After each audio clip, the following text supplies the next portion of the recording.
Hello అండి. ఇప్పుడు చెప్పబోయే కథ పేరు కలలోని ప్రేమ నిజమై వరమిస్తే. ఈ కథని రచించిన వారు జ్యోతి గారు. ఇక కథలోకి వెళ్ళిపోతే, సందీప్ ఒక అందమైన, తెలివైన, మంచి బిజినెస్ మ్యాన్. తన తండ్రి ఏకైక సంతానం. అమెరికాలో ఎంఎస్ చేసిన ఈ మధ్య ఇండియా తిరిగి వచ్చాడు. తన తండ్రికి బిజినెస్లో చేదోడు వాదోడుగా ఉంటూ తన తల్లిని తండ్రిని కళ్ళల్లో పెట్టుకొని చూసుకుంటున్నాడు. తల్లి సౌందర్యదేవికి కొడుకంటే ప్రాణం. నోరు తెరిచి అమ్మ నాకు ఇది కావాలి అనే లోపే మార్కెట్లో ఎన్ని రకాలు ఉన్నాయో అన్నీ తెచ్చి సందీప్ కళ్ళ ముందు పెట్టేది. అల్లారు ముద్దుగా పెంచుకుంది. అందుకే సందీప్ తన తల్లిదండ్రులను వదిలి విదేశాల్లో ఉండలేక తిరిగి వచ్చేశాడు. రోజు మార్నింగ్ లేచి జాగింగ్కి వెళ్ళి వచ్చి కాసేపు టీ తాగుతూ పేపర్ చదివి ఆఫీసుకి రెడీ అయి వెళ్ళటం సందీప్ దినచర్య. అదేవిధంగా ఆ రోజు కూడా జాగింగ్కి తెల్లవారుజామునే 5ంటికి లేచి బయలుదేరాడు సందీప్. అలా రోడ్డు మీద జాగింగ్ చేస్తూ వెళుతుండగా దారిలో ఒక పెద్దాయన కుప్పకూలిపోతూ కనిపించాడు. వెంటనే పరిగెత్తుకుంటూ వెళ్ళి అంకుల్ అంకుల్ ఏమైంది అని అడిగాడు. అతడు నోట మాట రాక వాటర్ వాటర్ అని అడిగాడు.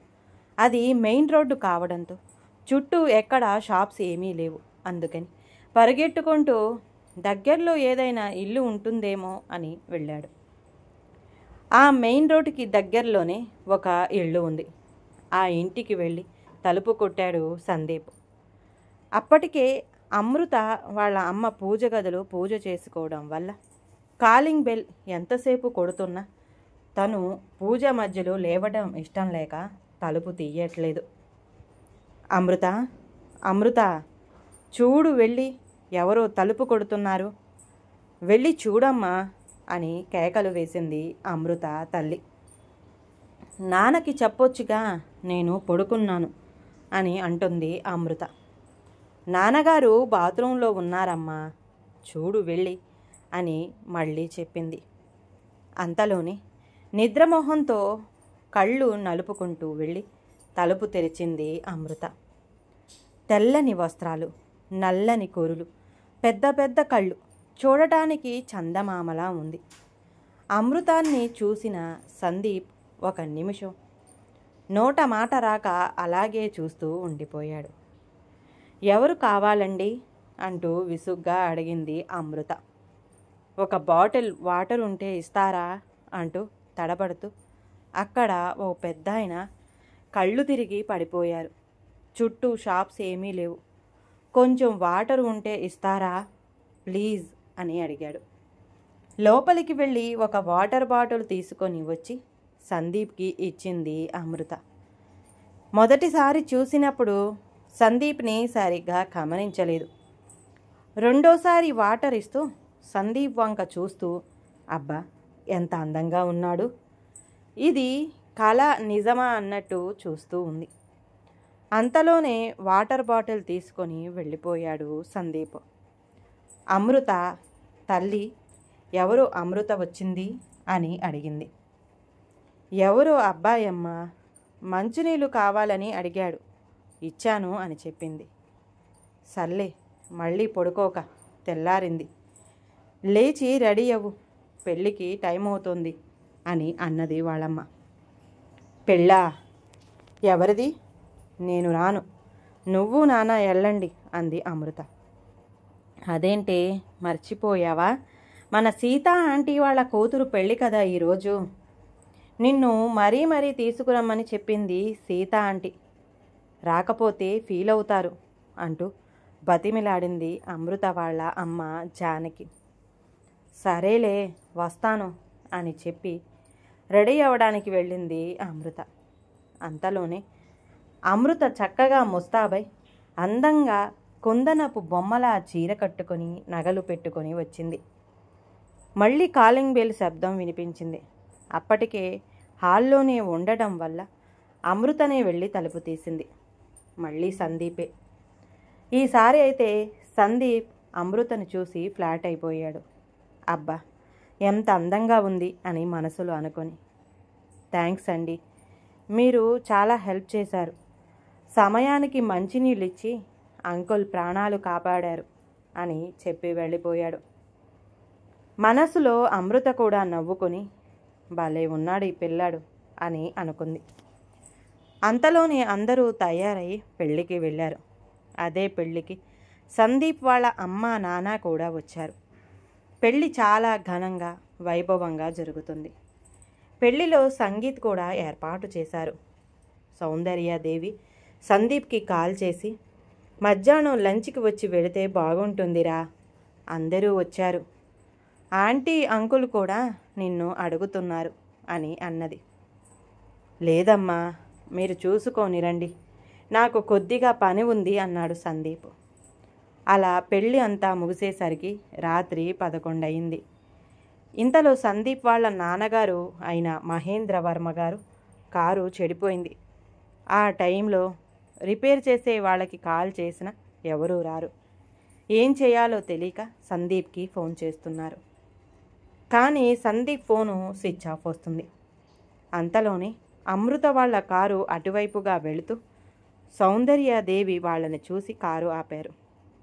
పెళ్లిలో అమృత వాళ్ళ అమ్మ జానకిని సౌందర్యదేవికి పరిచయం చేసింది సీత. అలా ముఖ పరిచయంతో వాళ్ళు ఏదో ఇబ్బంది పడుతున్నట్లు ఉన్నారు అని కారు ఆపారు. ఏంటి సౌందర్య గారు, మీ కారు ఏదైనా ప్రాబ్లం వచ్చిందా అని అడిగింది జానకి.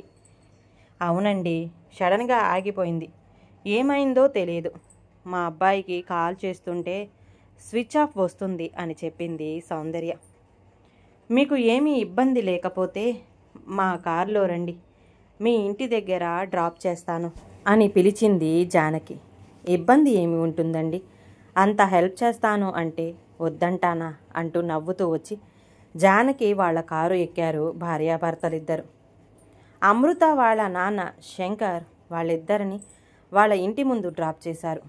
కొంచెం లగేజ్ ఎక్కువ ఉండటంతో నేను సాయం చేస్తాను అంటూ అమృత చేతిలో బ్యాగ్ అందుకుని సౌందర్యతో పాటు ఇంట్లోకి వెళ్ళింది. ఇంట్లోకి వెళ్ళిన తర్వాత సౌందర్య మంచినీళ్ళు కావాలా అని అడిగింది. వద్దా ఆంటీ, థ్యాంక్ యూ అని చెప్పి వెళ్ళిపోతుండగా, అమ్మా ఏంటి ఇంత లేటు అనుకుంటూ వచ్చాడు సందీప్. సందీప్ని చూసిన అమృత, ఈ అబ్బాయిని మార్నింగ్ చూశాను కదా, తనే కదా, ఇక్కడున్నాడేంటి అని సందేహంగా చూసింది.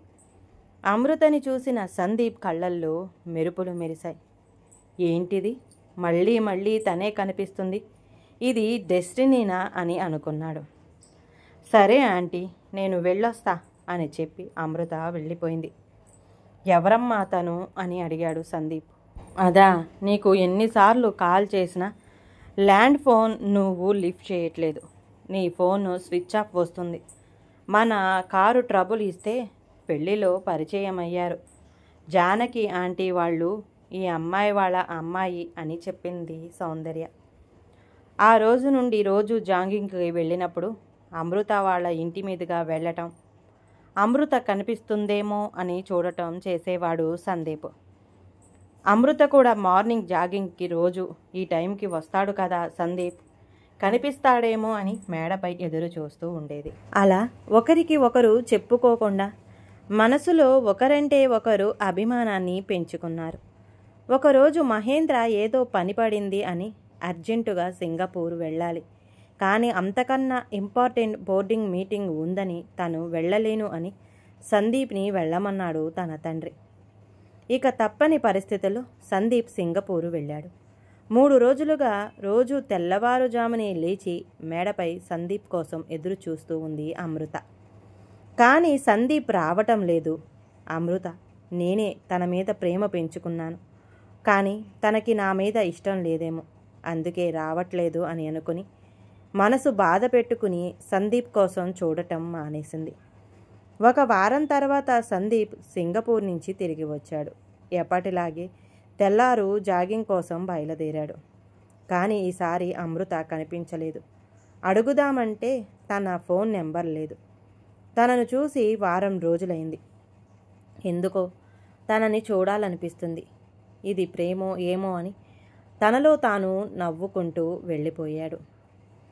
అలా ఒకరంటే ఒకరికి ఇష్టం ఉన్నా తమ ప్రేమను చెప్పుకోకుండా ఒకరి కోసం ఒకరు ఎదురు చూస్తూ ఉండిపోయారు. ఒకరోజు అమృతకి తెల్లవారుజాముని ఎవరో తలుపు కొట్టినట్టు వెళ్ళి చూస్తే సందీప్ తన కోసం వచ్చినట్టు ఐ లవ్ యూ అమృత అని చెప్పి తనను ఎత్తుకుని గిరగిరా తిప్పినట్టు కల వచ్చి ఉలిక్కిపడి లేచింది. అయ్యో, ఇది కలేనా అనుకుని మరలా పడుకుంది. కానీ నిద్ర రావడం లేదు. సందీప్ని చూడాలి అనిపిస్తుంది. కానీ ఎలా? ఇంటికి వెళదాం అనుకుంది. కానీ అబ్బాయి చుట్టూ అమ్మాయి తిరిగితే చీప్గా చూస్తాడని వద్దని విరమించుకుంది. 2 వారాలు ఒకరినొకరు చూసుకోకుండా మొహమాటంతో కాలం గడిపేశారు. ఒకరోజు సందీప్ అమ్మ, నేను ఎవరినైనా ప్రేమిస్తే మీరు మా పెళ్ళికి అనుమతిస్తారా అని అడిగాడు. అందుకు సౌందర్య, మీ సంతోషమే నా సంతోషం. నీకు నచ్చిన ఏ అమ్మాయి అయినా నాకు నచ్చుతుంది. ఎవరు ఆ లక్కీ గర్ల్ అని అడిగింది. నాకు నచ్చింది, కానీ ఇంకా నేను ఆమెకు చెప్పలేదు. ఆమె మనసులో నేను ఉన్నానో లేదో తెలుసుకొని రేపు మీకు పరిచయం చేస్తా అని చెప్పి వెళ్ళిపోయాడు. ఇంతలో సీత అమృతకి ఒక సంబంధం తీసుకొని వచ్చింది. అది మరెవరో కాదు, సౌందర్య గారి అబ్బాయి సందీప్. అమృతని సందీప్కి ఇస్తే బాగుంటుందని, నీ అభిప్రాయం ఏంటి జానకి అని తెలుసుకోవాలని జానకి ఇంటికి వచ్చింది సీత. అంతకన్నా అదృష్టమా? అంత గొప్ప సంబంధం నా బిడ్డకు రావడం అంటే మాటలా సీత? నా కూతురు వారికి నచ్చితే అంతకన్నా భాగ్యం ఏముంది చెప్పు అని అంటుంది జానకి. ఈలోగా సందీప్ అమృత కోసం వస్తాడు. సందీప్ని చూసి రా బాబు రా అంటూ ఆహ్వానించింది. జానకి ఆంటీ, అమృత ఉందా అని అడిగాడు సందీప్. ఉంది బాబు అని అమృత అమృత అని పిలిచింది. ఏంటమ్మా అనుకుంటూ కిందకు దిగి వచ్చింది అమృత. సందీప్ని చూసి పట్టలేని ఆనందంతో సందీప్ అనుకుంటూ అడుగులు వేస్తూ పరుగులు తీసి అంతలోనే సిగ్గుతో అమృత ఆగిపోయింది. నీతో కొంచెం మాట్లాడాలి అమృత అని పిలిచాడు సందీప్. తీసుకెళ్ళు అమృత అని పంపించింది. అలా పైన టెర్రస్ పైకి వెళ్ళారు ఇద్దరు. అమృత, నేను నీతో ఒక మాట చెప్పాలి. హా చెప్పు సందీప్. నిన్ను చూసిన మొదటి రోజే నా కనులు అదుపు తప్పి నీ వశమైపోయాయి. నిన్ను చూడాలని ప్రతి క్షణం పరితపిస్తున్నాయి. నువ్వు లేకుండా ఒక్కరోజు కూడా ఉండలేకపోతున్నాను.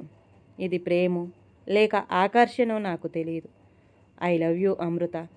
నీకు నచ్చితే నిన్ను పెళ్లి చేసుకుంటా అని ఉంగరం తీసి తన ముందు మోకరిల్లాడు. అలా సందీప్ ప్రపోజల్ చెయ్యగానే ఒక్క క్షణం కూడా ఆలోచించకుండా I love you to Sandeep. నాకు కూడా నువ్వు మొదటి చూపుల్లోనే నచ్చావు. కానీ ఆ మాట నీకు చెప్పాలని ఎన్నోసార్లు అనుకున్నా. నువ్వు నన్ను స్వీకరిస్తావో లేదో అనే అనుమానం, కొంచెం మొహమాటంతో ఆగిపోయాను. ప్రతి క్షణం నీకోసం రోజు వేచి చూసేదాన్ని అంటూ చెప్పింది. అలా వారి ప్రేమను పెద్దలకు తెలియజేశారు. పెద్దలు కూడా వాళ్ళిద్దరికీ పెళ్లి చేయాలని అనుకున్నారు కనుక అందరూ సంతోషించి సందీప్కి అమృతకి పెళ్లి చేశారు. అలా అమృతకి వచ్చిన కల నెరవేరింది.